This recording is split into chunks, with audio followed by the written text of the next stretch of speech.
我一年裏邊咧都有啲幾次接到呢啲類型嘅盤嘅，就係屋企人認為屋企人有人撞邪，跟住咧就好驚，但係其實佢就唔係嘅喎。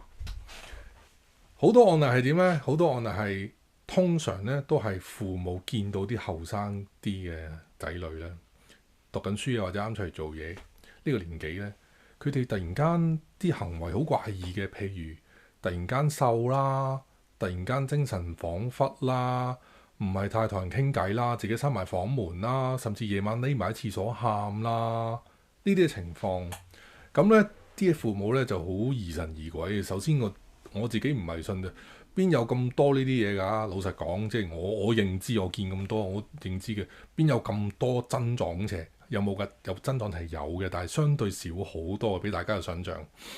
咁啊，其中有一個案例咧，就係、我學生喺群組裏邊 share 出嚟嘅。佢就係、有個女喺 Covid 期間，咁啊翻咗 Covid 啊嘛，咁翻唔到學㗎嘛，喺加拿大翻嚟香港。咁啊個女咧就翻嚟初頭冇問題嘅，後尾一段時間之後咧，哇瘦得好緊要啦，成日匿埋房門啦，唔溝通啦，同埋夜晚匿埋喺洗手間喊喎真係，咁佢就好緊張啦，父母好緊張啦，跟住咧就問我個學生，我個學生就開咗個盤出嚟，咁其實咧係完全冇嘢嘅，唔係完全冇嘢，完全唔關鬼邪事。係阿女嗰個壓力大得太緊要，係阿女本身係一個好進取嘅人啦，好 outgoing 好進取嘅人嚟嘅。但係佢而家淨係喺屋企，即係 Covid 期間，淨可以喺屋企，乜都做唔到。佢覺得好嘥時間，好浪費，好嘥咗啊！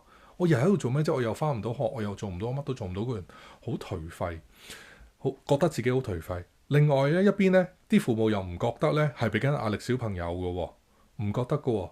喺個盤度見到佢，其實嗰兩個父母啊係俾咗好大壓力個後生仔。我諗係我估啊，我冇接觸過佢哋啊，估係講緊。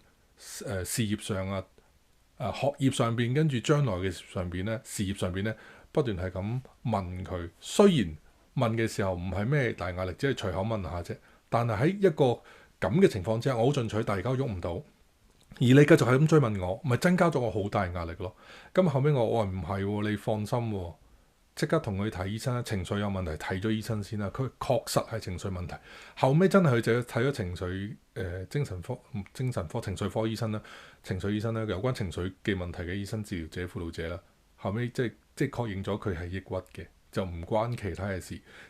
因為佢瘦係因為佢真係情緒有問題，令到身體裏邊裏邊嘅嘢亂咗啦，咁慢慢調理翻就冇事。咁嗰個案跟進落去就慢慢冇事咯。所以咧就唔好話一又覺得唔妥當就關鬼邪事先。